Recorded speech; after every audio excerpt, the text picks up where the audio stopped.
오늘 마지막 저녁 집회인데요. 우리 말씀 한번 찾아보겠습니다. 우리에게 주신 하나님의 말씀은 느헤미야 5장입니다.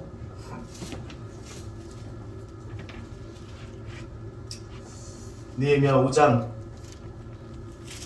1절에서 5절까지입니다. 느헤미야는 참 찾기 쉽죠? 느라고 써 있습니다. 느헤미야 5장 1절에서 5절까지입니다. 우리 다 찾아보면 좋을 것 같아요. 느헤미야 5장 1절에서 5절까지입니다. 한 절 한 절씩 교독하죠. 제가 한 절, 여러분 한 절 교독합니다. 느헤미야 5장입니다. 1절부터 5절까지인데요. 한 절씩 교독합니다. 그때 백성들이 그들의 아내와 함께 크게 부르짖어 그들의 형제인 유다 사람들을 원망하는데 어떤 사람은 말하기를 우리와 우리 자녀가 많으니 양식을 얻어먹고 살아야겠다 하고, 어떤 사람은 말하기를 우리가 밭과 포도원과 집이라도 저당 잡히고 이 흉년에 곡식을 얻자 하고, 어떤 사람은 말하기를 우리는 밭과 포도원을 5절 같이 읽을까요? 우리 육체도 우리 형제의 육체와 같고 우리 자녀도 그들의 자녀와 같거늘 이제 우리 자녀를 종으로 파는도다. 우리 딸 중에 벌써 종된 자가 있고 우리의 밭과 포도원이 이미 남의 것이 되었으나 우리에게는 아무런 힘이 없도다 하더라. 아멘. 옆 사람과 인사할까요? 새 일을 행하실 하나님 기대합니다. 우리 앞뒤 좌우 더 크게 새 일을 행하신 하나님 기대합니다. 네, 앞으로 오십시오. 네, 이혜은 집사님 앞으로 오십시오. 늦었다고 뭐라고 안 할 테니까.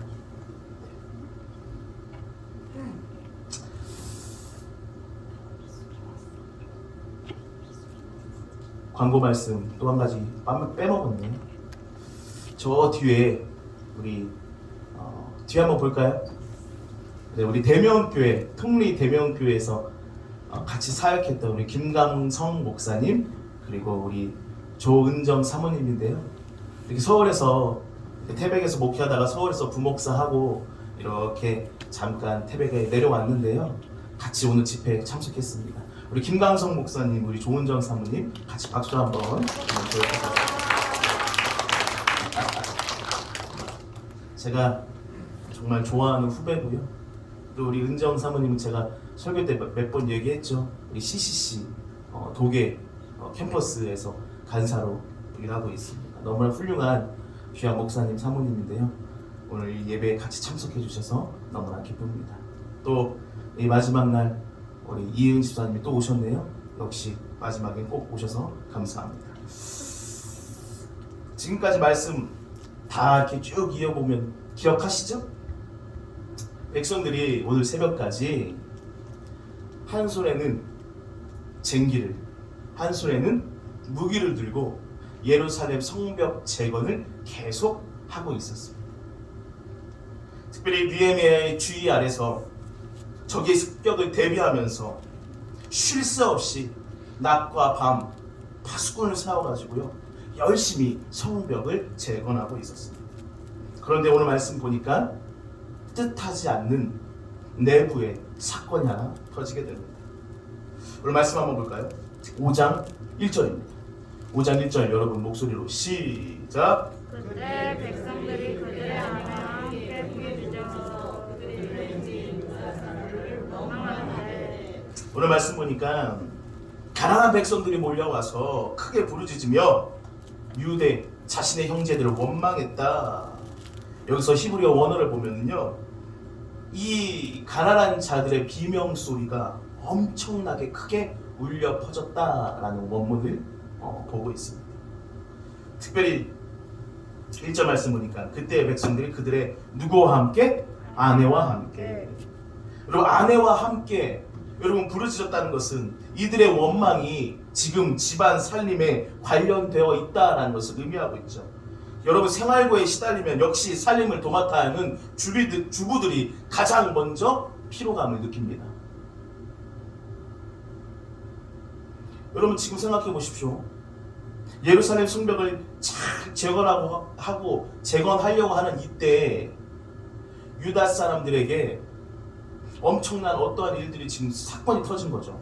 그러니까 아내들이 쫓아오고 남편들이 쫓아오고 함께 울며 부르짖으며 외치고 있다는 것이죠. 그렇다면 이들이 무엇 때문에 이렇게 고통당하고 힘들었는지 2절 말씀 한번 보도록 하겠습니다. 2절 시작. 어떤 사람은 말하기를 우리와 우리 자녀가 많으니 양식을 얻어먹고 살아야 하겠다 하고 3절까지 한번 보겠습니다. 3절 시작. 어떤 사람은 말하기를 우리가 밭과 포도원과 집이라도 저당 잡히고 이 흉년에 곡식을 얻자 하고. 여러분 지금 생각해 보십시오. 그렇지 않아도요 예루살렘 성벽을 재건하는데 육체적으로 힘든데 지금 경제적으로 큰 뭐가 왔다? 흉년이 들었습니다. 그러니 이러지도 못하고 저러지도 못하는 상황이죠. 여러분 지금 빨리 이 예루살렘 성벽을 재건해야 되는데 느헤미야는 탑 리더로서 빨리 이 성벽을 재건하려고 하는 이때 외부의 문제가 아니라 내부 지금 예루살렘 이스라엘 백성들 안에서 흉년이 터졌어요. 그러니 이스라엘 백성들 특히 아내들까지 와가지고 뭐라고 이야기하냐. 지금 흉년이 났다. 지금 먹을 것도 없다. 우리의 밭과 포도원이 어떻게 됐다고요? 저당이 잡혔다. 5절 말씀 한번 보겠습니다. 5절 우리의 육체도 우리의 형제의 육체와 같고 우리 자녀도 그들의 자녀와 같거늘 이제 우리 자녀들 종으로 파는도다. 우리 딸 중에 벌써 종된 자가 있고 우리 밭과 포도원이 이미 남의 것이 되었으나.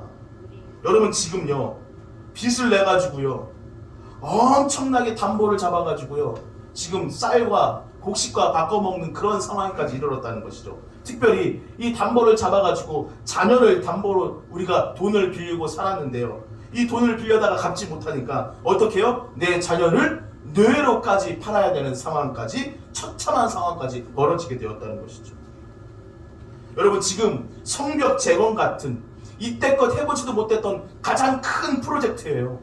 하나님의 일을 우리에게 주셨다고요. 그런데요 우리가 하나님이 우리에게 주신 가장 큰 일, 이 프로젝트를 하다 보면은 예기치 못한 부분에 내부에 어려운 문제들이 늘 왕왕 발생합니다. 사실 이 문제들이요 이 프로젝트 예루살렘 성벽을 재건하다가 생긴 것이 아니에요. 그렇죠? 여러분 생각해 보십시오. 지금 느헤미야가 이 예루살렘 자기의 고향에 와서 황폐한 성벽을 보면서 재건하려고 했단 말이에요. 하나님이 주신 마음으로 예루살렘 성벽을 재건하는 것 가운데 오늘 이 내부적으로 문제가 터졌어요. 우리들에게도 왕왕 이런 일들이 일어난다는 것이죠. 교회 일을 또 우리가 어떻게 앞장서서 큰 프로젝트, 큰 비전을 바라보고 일을 하다가 뜻하지 않게 내부에 이런 흉년, 이런 문제들이 간혹 생기게 된다는 것이죠. 그런데요, 많은 사람들은 그 문제가 이 프로젝트를 하다가 추진하다가 생겼다고 생각한다는 것이죠. 무슨 말이면 내가 선교만 하지 않았더라면 우리 교회가 지역사회 구제만 무리하게 하지 않았더라면 우리 교회가 건축만 하지 않았더라면 하고 백성들은 흉년이 나서 어려운 것을 지금 어디로 핑계를 대고 있어요? 성벽 재건에 대해 핑계를 대고 있는 겁니다. 여러분 경제적 어려움은요 예루살렘 성벽 재건으로 빚어진 것이 아니라 공사로 인해 흉년이 드러난 것뿐입니다. 우리도 하나님의 일을 하다가 하나님이 우리에게 주신 큰 프로젝트를 하다가 우리 안에 내부의 문제가 발생할 수도 있어요. 그때 우리는 그것이 내가 이 일을 하다가 일어났다라고 연관지어서 이야기하는 사람들이 있다는 것이죠. 아니 우리 교회가 이렇게 어려운데 뭘 어딜 도와? 우리 교회도 이렇게 어려운데 무슨 지역사회를 도와? 아니 이렇게 어려운데 건축을 해? 느헤미야는 상황이 이렇게까지 번지니까요 신속하게 이 상황을 파악하게 됩니다. 한번 말씀 보겠습니다. 6절 내가 백성의 부르짖음과 이런 말을 듣고 크게 노하였으나. 오늘 느헤미야가요 왜 이런 일이 일어났는지 신속히 상황에 보니까요 흉년이 들었고 세금을 내는 거였어요. 문제가 여러분 지금 이 유대인 예루살렘은 누구의 지배를 받고 있었죠? 페르시아의 지배를 받고 있었어요. 그러니 1년에 한 번씩 뭘 내야 돼요? 세금. 그런데요 여러분 이 세금을요 엄청나게 가져갔던 것이죠. 그리고 이 서민들의 세금을 가지고 인신매매하고 또 사회의 기득권층들은 지독한 고리대금. 여러분 생각해 보십시오. 부자가 가난한 사람들에게 돈을 빌려주는 것 자체 죄는 아닙니다.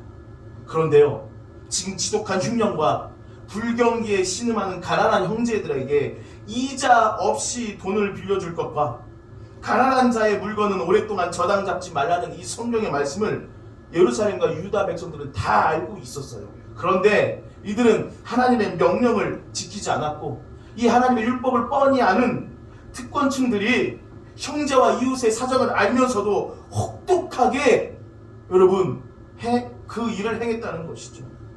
이 당시 사회가 얼마나 부패했는지를 보여주고 있는 것이죠. 여러분 하나님의 경제 법칙을 어기고 가진 자가 욕심을 부리면 반드시 사고가 납니다. 여러분 하나님의 연산 법칙에 대해서 이야기했죠. 하나님의 방법대로 하나님이 나에게 주신 대로 하나님이 말씀하신 대로 우리가 그렇게 삶을 살아가고 연산 법칙대로 살아야 되는데 조금이라도 여러분 우리가 하나님의 법칙이 아니라 내 욕심으로 돈을 벌고자 하면은요 어떻게 된다? 사고가 반드시. 여러분 백성들이 부르짖는 원인을 조사해 보니까요 느헤미야가 화가 난 거예요. 그리고 오늘 어떻게 하냐? 7절 말씀 한번 보겠습니다. 7절 시작. 깊이 생각하고 귀족들과 민장들을 꾸짖어 그들에게 이르기를 너희가 각기 형제에게 높은 이자를 취하는도다 하고 대회를 열어 그들을 쳐서. 지금 막 서민들이 힘들다고 찾아왔잖아요 느헤미야에게. 그러니까 느헤미야가 알아봤어요. 왜 뭐 때문에 힘든데? 아 그래 힘든 거 알아. 흉년 때문에 힘든 거 알았어. 그리고 세금을 내야 되니까 어쩔 수 없잖아요. 지금은 지배를 받고 있기 때문에 페르시아의 아닥사스다 왕에게 세금을 바쳐. 그것까지는 이해했어요 느헤미야가. 근데 깊숙이 들어가 보니까 같은 형제잖아요. 지금 같은 백성인데 부자가 가난한 사람들에게 돈을 빌려주고서 엄청나게 높은 뭐를 받고 있어요? 이자를 받고 있는 거예요. 이것 때문에 느헤미야가 화가 난 겁니다. 그러면서 오늘 귀인과 민장들을 불렀다. 7절 말씀에 민장, 귀인은 각 지방의 높은 사람들을 이야기하고 민장은 당시의 공무원들을 이야기합니다. 느헤미야는 오늘 그들을 불러놓고 가난한 동족, 이 가난한 동족을 대상으로 너희들이 고리대금한 것에 대해서 오늘 꾸짖고 있습니다. 그런데 7절 말씀에 보니까 느헤미야가 어떻게 했다고요? 깊이 7절 말씀 깊이 생각하고.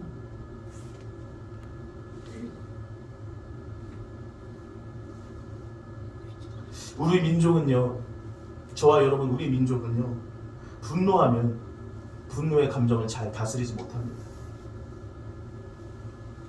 여러분 어떻습니까?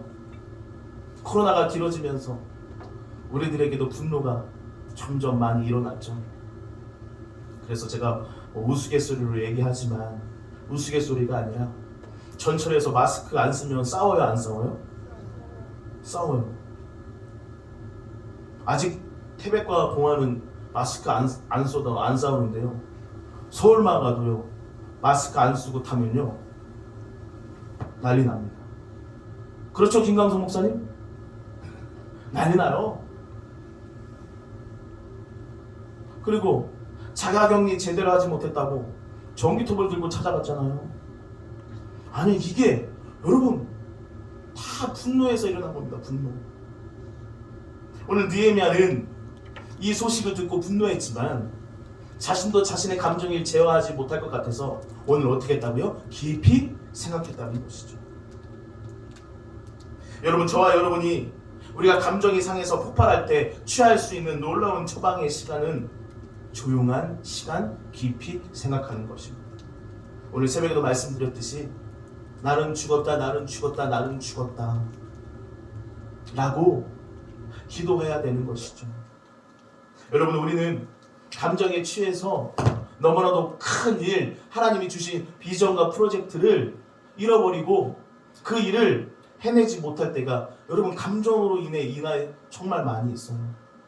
부부 간에도 자녀들 간에도 여러분 그 말 한마디 때문에 사건이 벌어지는 거 아닙니까? 여러분, 오늘 우리의 감정 잘 다스리시길 바랍니다. 하나님을 일을 하다가 왕왕 우리에게 이런 일이 벌어진다는 것이죠. 그때 여러분 감정적으로 여러분 절대 이야기해서는 안 됩니다. 그러다 보면은 서로 마음이 상하다 보면 하나님이 주신 큰 프로젝트 일을 절대 행할 수 없습니다. 새 일을 행하실 하나님, 새 일을 행하는 교회라는 표어로 우리가 2022년도 정말 멋지게 이민년 시작했습니다. 그래도 오늘 새벽의 말씀처럼 가만히 있으면 아무것도 안 하면요 사탄은 우리 공격하지 않아요. 왜? 아무것도 안 하니까 건드려봤자 재미없거든요. 그런데 성령 충만하고 내가 뭔가 하려고 하고 내가 그 팀에서 가장 훌륭한 키플레이어라면 많은 수비수들의 태클이 들어옵니다. 여러분, 우리도 이제 뭔가 하려고 합니다. 뭔가 올 한해 진짜 새 일을 행할 하나님께 뭔가 큰 프로젝트를 준비하고 있을 때 여러분 외부가 아니라 우리 안에서부터 내부의 공격이 있을지도 모릅니다. 그때 여러분 오늘 말씀 잘 기억하셔서 여러분의 감정을 잘 다스려 주시길 바랍니다. 아멘? 여러분은 어떠세요? 난 지금 뭐 영어로 설교하나요? 여러분 감정 잘 다스리세요? 노력합니다. 아 그래요? 네. 그 태백에 처음 와 보니까 싸우시는 건 아닌데 말 억양이 세니까 처음에 제가 참 뭐야고 당황했어요. 식당에 가서 밥을 먹어도 제가 손님으로 왔는데 말이 그리고 억양이 세고 저도 전라도라 세다고 생각했는데 뭐 저는 뭐 아무것도 아니에요. 그래서 오해를 한 적이 참 많이 있어요. 지금은 이게 싸우는 게 아니구나. 이젠 이해가 됩니다. 대화하는 거구나. 여러분, 우리는 이미 지난 2년간 참 분노 때문에 아파하고 신음했습니다. 그리고 2년 동안 우리는 이 분노 때문에 정말 너무나 많은 것을 허비했어요. 지금 예루살렘 성벽을 재건하는 일에 최선을 다해 한 손에는 쟁기 들고 한 손에는 무기를 들고 지금 하나님의 일을 해야 될 그때 지금 내부의 이 문제로 말미암아 성벽 재건이 중단되어 있는 것을 볼 수 있습니다. 여러분, 우리는 지난 2년 동안 이 코로나 팬데믹이라고 하는 코로나 팬데믹? 그거 올 수도 있어요. 그런데 우리는 2년 동안 뭐가 좋은지, 뭐가 나은지, 뭐가 맞는 말인지 너무나도 우리 내부의 공격 때문에 지금 우리들은 너무나 지쳐 있습니다. 이 목사님 설교 들으면 이 목사님이 맞는 것 같아. 이 목사님 설교 들으면 이 목사님이 맞는 것 같아. 그러니 이건지 저건지 맞는지 아닌지 교회뿐만 아니라 이 나라는 좌인지 우인지 죄송합니다. 윤석열인지 이재명인지 몰라. 지금 우리는 그것 때문에 분노에 차있단 말이에요. 너 뭐 하나 걸리기만 해봐라. 너 마스크 안 쓰고 전철 탔어? 걸려봐. 버스 기사들 아저씨가 마스크 차용 안 하면 못합니다. 못하죠. 근데 왜 버스 기사 아저씨들 왜 때려? 여러분, 우리 지금 다른 이상한 거에 분노를 부리고 있는 거 아닙니까? 제가 이 분노에 대해서 또 설교하지 않았습니까? 그리스도인의 분노. 우리는 그거에 분노에 낼 필요가 없어요. 우리는 어떠한 분노를 가지고 있어야 된다고요? 사도 바울처럼 지금 이 교회에 다음 세대들이 없다는 것에 대해서 분노가 일어나야죠. 우리 교회에 새신자들이 몰려오지 않는 것에 대해서 우리가 분노해야죠. 지금 이 땅 태백에 많은 영혼들이 떠나가 있는 것에 대해서 분노해야 되는데, 여러분 우리는 이런 분노는 안 해요. 늘 어떤 분노? 저거 걸리기만 해봐. 저거 마스크 안 썼어? 제가 그래서 늘 분노 얘기할 때마다 선한목자교회 이야기를 하지 않습니까? 정교인 수련회, 그때는 코로나가 없을 때죠. 정교인 수련회, 이 선한목자교회에서 정교인 수련회를 갔습니다. 정교인 수련회를 가서 예배하고 찬양하고 기도하고 다 끝났어. 첫째 날. 정교인 수련회를 갔으니까 다 각자 방으로 맡은 자기가 묵어야 될 숙소로 다 들어가세요. 숙소로 보냈더니 집사님, 권사님들이 자요, 안 자요? 앉아. 왜 앉아? 이거 해야지. 그러면서 오늘 있었던 일을 하는 거예요.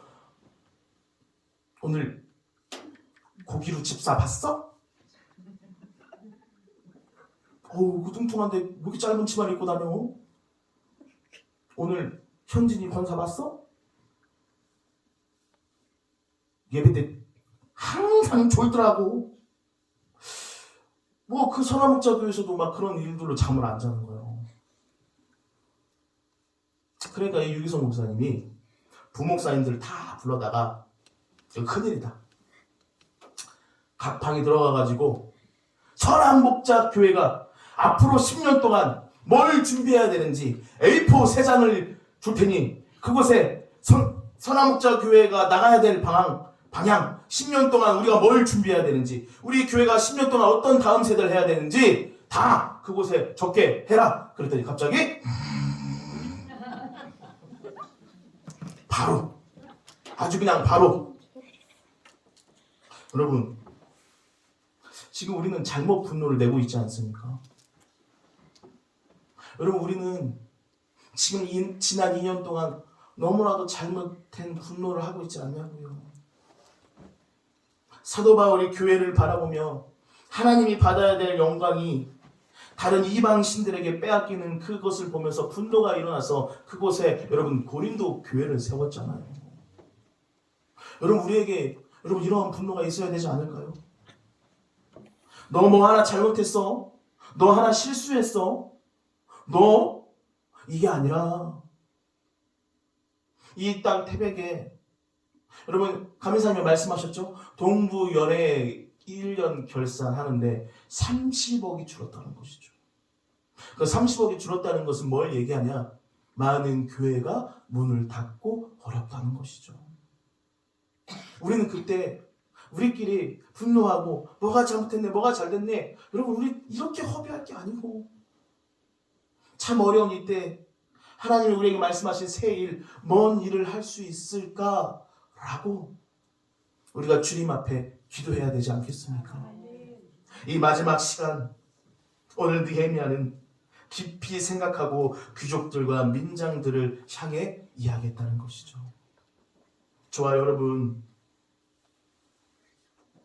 올 한 해 하나님이 우리에게 주신 크고 작은 프로젝트가 분명히 있을 겁니다. 그때 하다 보면은 우리의 내부의 일이 터질 수도 있어요. 그때 여러분 오늘 말씀 기억하고 네가 잘했냐 내가 잘했냐가 아니라 주님 나는 죽었습니다 라고 기도하시고 더 큰 하나님의 프로젝트를 바라보시고 승리하시길 바랍니다. 오늘 느헤미야는 지도층들의 잘못을 꾸짖으면서 그들의 양심을 일깨우고 동시에 구체적인 해결 방안까지 그 자리에서 제시합니다. 어떻게 합니까? 우리 말씀 한번 볼까요? 11절입니다. 10절, 11절 한번 읽어보죠. 10절, 11절 시작! 나와 내 형제와 형제를 두고 역시 몸과 양심을 해서하여 부어 주었거니와 우리가 그들과 겹치자 너희는 그들에게 오는 대로 그들과 불원과 갈라마을 지으며 이름의 백지를 아멘. 오늘 어떻게 하냐?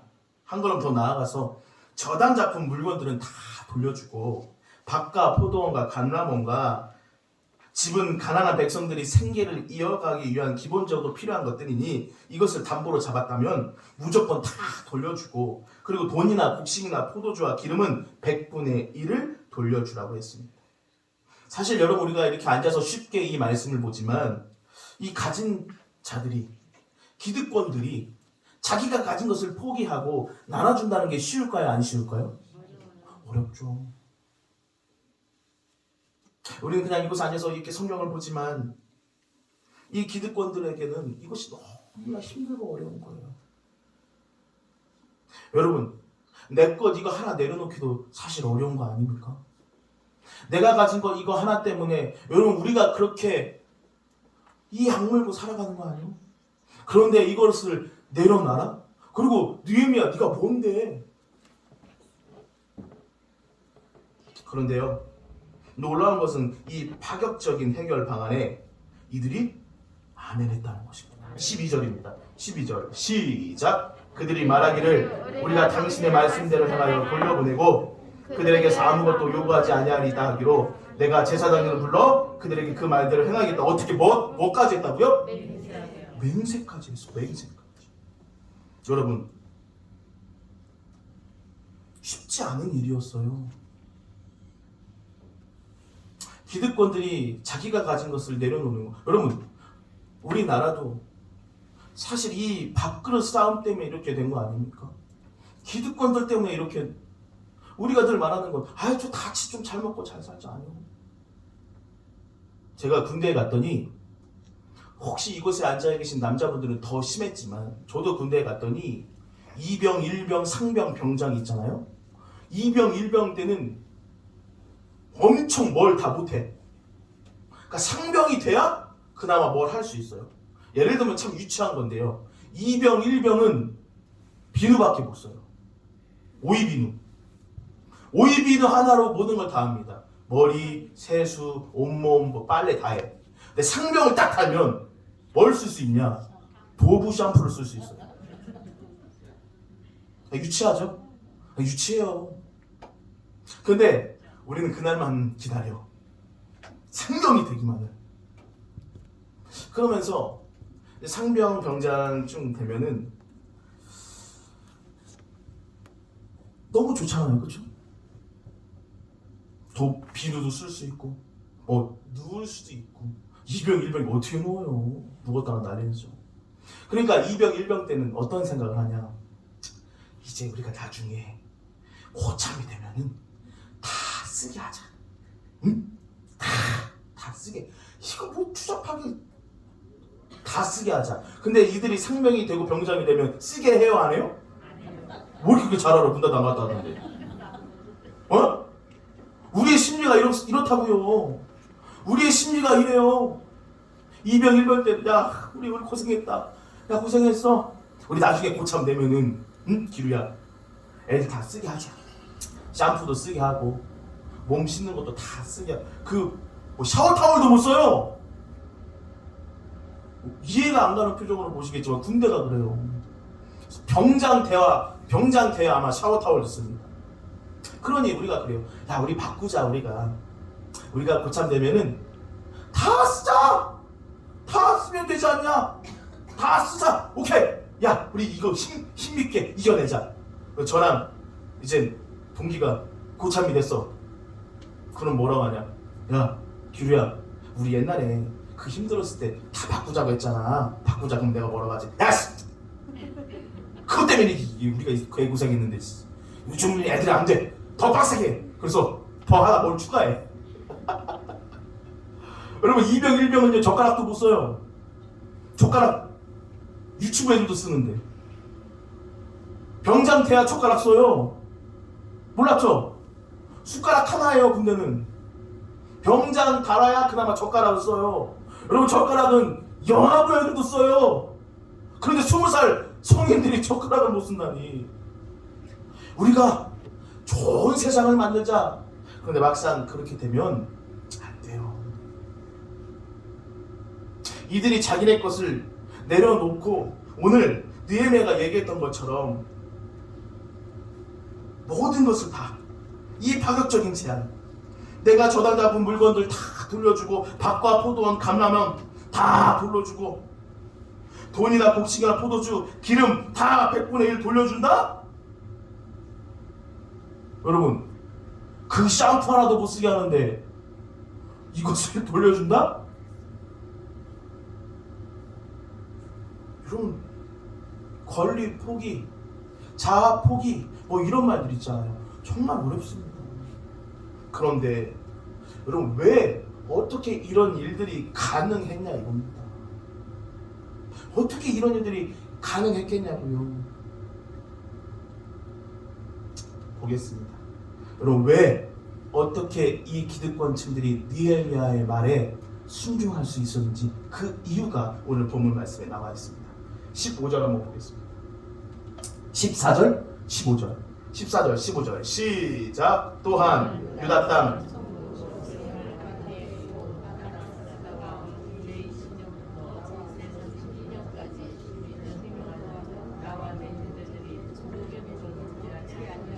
나보다 먼저 있었던 총독들은 백성에게서 양식과 포도주와 또 은 40세기를 그들에게서 빼앗았고, 또한 그들의 종자들도 백성을 압제하였으나 나는 하나님을 경외함으로 이같이 행하지. 여러분 보십시오. 이들이 왜 느헤미야의 이 어려운 말에 순종할 수 있었냐? 느헤미야가 자신의 삶으로 증명했기 때문입니다. 아멘? 오늘 느헤미야가 14절 15절 보니까 다른 사람들은 다 먹었다 이거예요. 말씀 보니까 야, 유다 총독으로 있을 때 나 이전에 총독들은 다 먹었다는 거예요. 그런데 나는 오늘 어떻게 한다? 안 먹는다. 안 하겠다. 나쁜 짓, 뒷돈 안 받겠다. 왜? 뭐라고요? 오늘 말씀에 하나님을 뭐함으로? 경외함으로.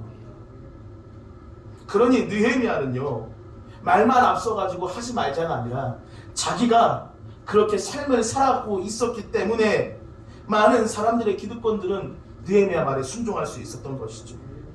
여러분, 사실 느헤미야는 기득권층의 최고 보스 총독이에요. 페르시아 정부가 임명한 집안 총독이에요. 이 총독은요, 사실 무슨 일이든지 다 할 수 있습니다. 정치, 행정, 사법, 군법, 여러분 다 권력을 행사할 수 있어요. 그런데 그에 상응한 특권을 누릴 수 있었는데 느헤미야는 그것을 누리지 않았다는 것이죠. 그리고 유대에서 주는 총독의 사례를 받지 않았다고 나와 있습니다. 느헤미야가요, 자신이 금전 문제에 깨끗했기 때문에 다른 높은 지득권에 있는 사람들도 꼼짝 못하고 느헤미야의 말에 순종했다는 것이죠. 여러분, 진실보다 강한 설득은 없다라고 합니다. 여러분, 제가 아무리 잘하고, 제가 아무리 외치고, 제가 아무리 여러분 무섭게 해도, 여러분 제 삶이 엉망인데 제 말이 여러분의 권위가 실리겠습니까? 여러분, 이래서 이 땅에 많은 교회가 지금 욕을 먹고 있는 거 아닙니까? 말만 그렇다는 거 아니요. 교회 다니는 사람은 오늘 말보다 삶이 더 중요하고 영향력 있다는 것을 느헤미야는 삶을 통해 우리에게 말해주고 있습니다.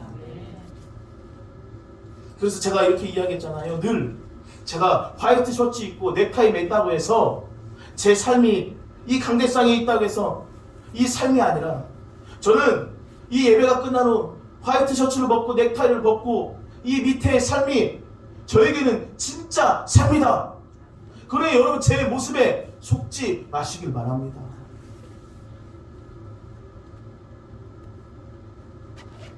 이렇게 있다고요? 여러분 앞에 넥타이 맞고 담임 목사로 있다고요?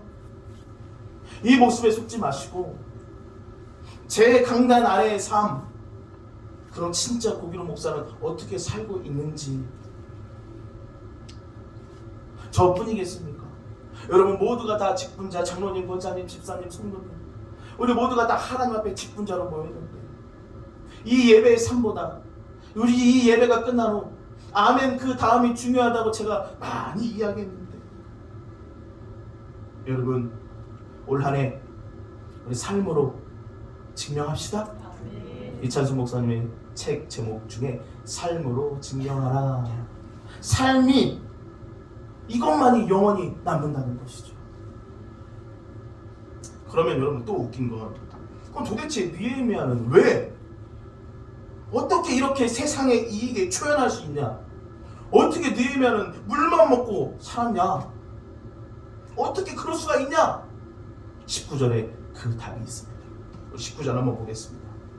19절 시작. 내 하나님이여, 내가 이 백성을 위하여 행한 모든 일을 기억하사 내게, 네 맞아요, 이겁니다. 느헤미야의 결론적인 하나님의 그의 신앙 고백은 바로 이거였습니다. 내가 불의한 방법으로 재산을 축적하면 여러분 분명 사고가 일어납니다. 내가 세상할 것 뜻을 무리한 방법으로 동원해서 긁어 모으면 분명 사고가 터집니다. 그런데 우리가 진짜 추구해야 될 것은 하나님의 인정과 하나님의 칭찬이라는 것이죠.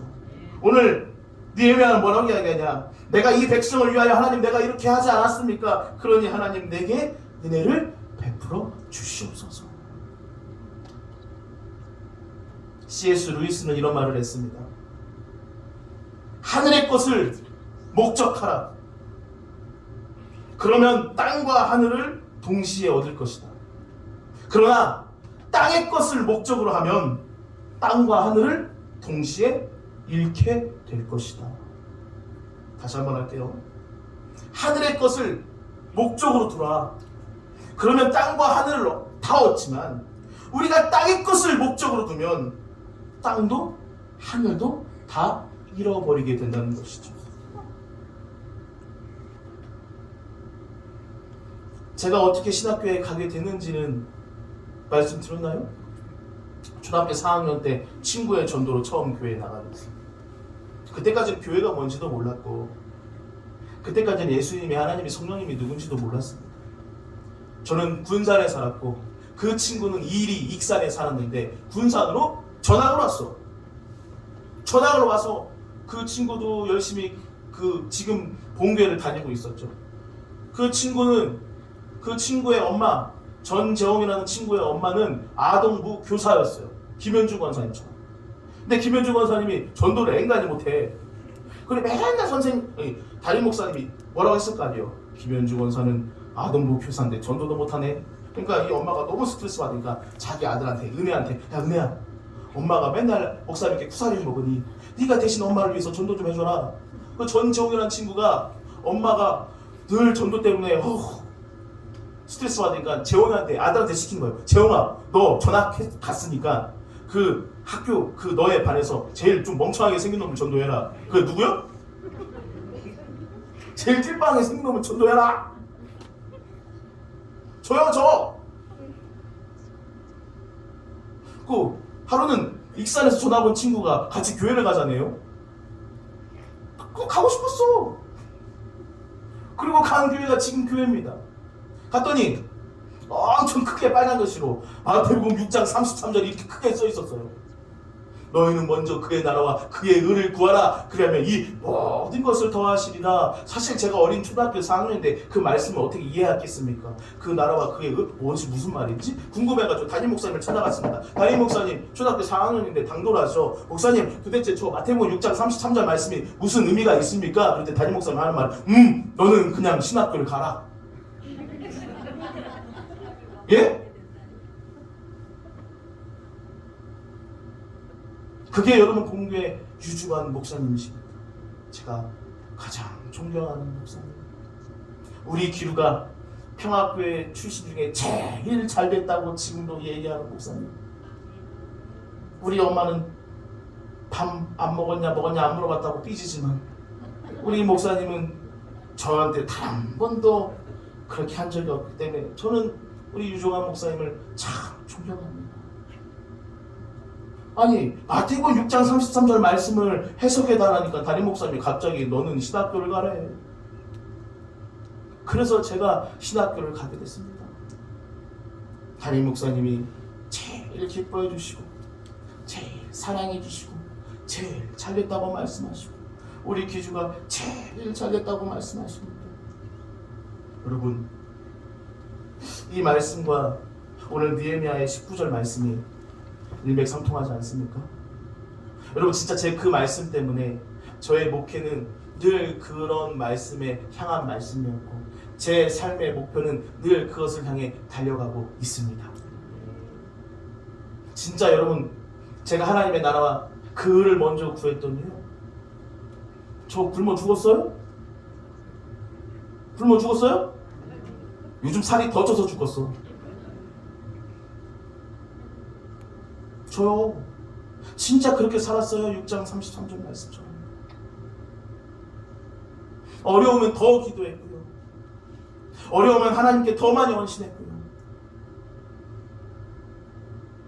오늘 말씀처럼 하나님 저를 기억해 주시고 제게 은혜를 베풀어 주시옵소서. 여러분 1년의 사건으로 인해 성벽 재건 공사는 조금 늦춰졌겠죠. 그런다 이후 공사 진행 속도는 몇 발 빨라져서 여러분 성경을 다 읽어보시면 알겠지만 느헤미야 끝과장에 보면요 52일 만에 느헤미야는 100년 동안 하지도 못했던 그 일을 완벽하게 느헤미야는 해냅니다. 오히려 이런 골분 내부의 상처 때문에 그냥 쉬쉬하고 넘어갔다면 더 큰 사태로 벌어질 것을 하나님은 이 내부의 갈등을 통해서 반드시 기도하며 해결하게 하시고 우리가 생각했던 것보다 훨씬 더 빨리 52일 만에 예루살렘 성벽을 재건했다는 것을 꼭 기억하시길 바랍니다. 여러분 우리 안에 내부에 문제가 있을 때 그냥 넘어가면 절대 안 됩니다.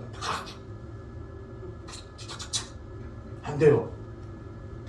하나님 앞에 기도하며 저와 여러분의 관계를 점검하며 그것에 대해서 해결책을 찾으며 우리가 오늘 말씀처럼 우리가 삶으로 증명해내야 여러분 우리가 그 문제를 해결하고 짚고 넘어갈 수 있습니다. 그런데 야 지금 일 잘하고 있는데 은혜 너 이제 이러고 안돼 그냥 쉬쉬 넘어가자 해서 절대 안 되는 것이죠. 오늘 마지막 결론적인 제목을 제가 이렇게 지어봤습니다. 신년 축복성의 마지막은 깊은 밤을 지나 희망찬 새 아침으로 나아간다. 지금까지 27년이죠. 이젠 우리에게 깊은 밤을 지나 이제 희망찬 새 아침으로 나아가는 저와 여러분이 꼭 되시기를 축원합니다. 그러기 위해서는 오늘 말씀 우리 안에 큰 일을 하다 보면 내부의 일들이 왕왕 터지기도 합니다. 그때 여러분 너무 분노해 너무 감정 때문에 너무 그러지 마시고 오늘 느헤미야처럼 깊게 생각하시고 기도하시다가 그 일을 서로 해결해 나가시길 바랍니다. 그런데 그 일을 해결해 나가기 위해서는 우리의 삶이 참 중요합니다. 우리가 그렇게 먼저 그 일을 행하고 살아가야 이렇게 이 아동부들이 저와 여러분의 등을 보고 따라오지 않겠습니까? 제가 그지처럼 사는데 우리 은혜가 고목사님 닮아가겠어? 우리 아이들도 다 알아요. 근데 우리 아이들은 저를 좀 좋아하는 것 같아요. 네, 알겠습니다. 우리 아이들이 저만 오면 진짜 좋아해요. 아이들도 알지. 아, 목사님이 참 좋구나.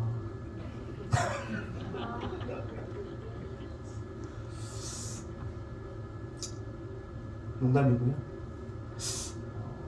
우리 귀한 두 장로님들 진짜 전국에도 없는 귀한 장로님들. 오늘 새벽에 기도하는데 진짜 우리 귀한 장로님들 한순엔 쟁기를 한순엔 무기를 들고 이 교회를 이끌어왔다고 생각합니다. 우리 구자열 장로님, 김재건 장로님 그리고 그 옆에서 우리 귀한 권사님들이 기도로 어렵고 힘든 일이 있었지만 기도로 여러분이 이곳에 왔다는 것을 저는 또 느끼게 됐습니다. 또 우리 귀한 집사님들이 옆에서 응원해 주셔서 교회가 이렇게 든든히 서갈 수 있음에 참 감사합니다. 깊은 밤을 지나 희망찬 새 아침으로 나아가는 새해를 행하시는 교회 저희 교회가 꼭 되기를 축원합니다. 참 많은 것을 썼는데요 기억이 잘 안 납니다. 두 분의 장로님, 귀한 권사님, 집사님, 성도님 다 각자의 맡은 자리에서 신년 축복성의 6번째까지 잘 섬겨주시니 감사합니다. 신년 축복성회라 제가 조금 더 세게 말했고 조금 더 오버한 부분이 있다면 여러분 너그럽게 이해해 주시고 용서해 주시고 이 신년 축복성에 오늘 귀한 마지막 말씀처럼 이제 깊은 밤을 지나 희망찬 새 아침으로 나아가는 저희 교회가 꼭 되기를 축복하고 축원합니다. 모든 영광 우리 하나님께 올려보내도록 하겠습니다.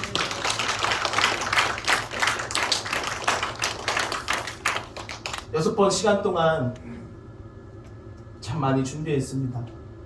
특별히 한옥 목사님의 니에미야 책을 참고로 했고요. 그 다음에 여러 가지 목사님들의 설교를, 그리고 유명한 신학자들의 신학 저서를 통해 미흡하고 부족한 부분을 참고했습니다. 이 여섯 번째 시간이 저와 여러분에게 진짜 희망찬 새해로 나아가는 신년 축복 성회가 꼭 되길 바랍니다. 이 말씀이 좋으면, 궁금하시면 어떻게 일정부터 다시 설교 올해 할까 또 준비 중에 있습니다.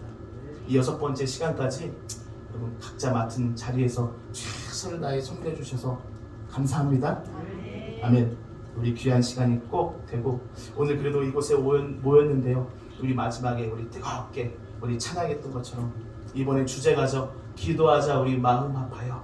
우리 뜨겁게 찬양하고 뜨겁게 기도하다가 제가 여러분을 위해 한 사람 한 사람 안수할 테니 여러분 그 자리에 계시면 될 것 같습니다. 제가 여러분의 기도 제목을 다 봤어요. 저는 머리가 좋으니까요.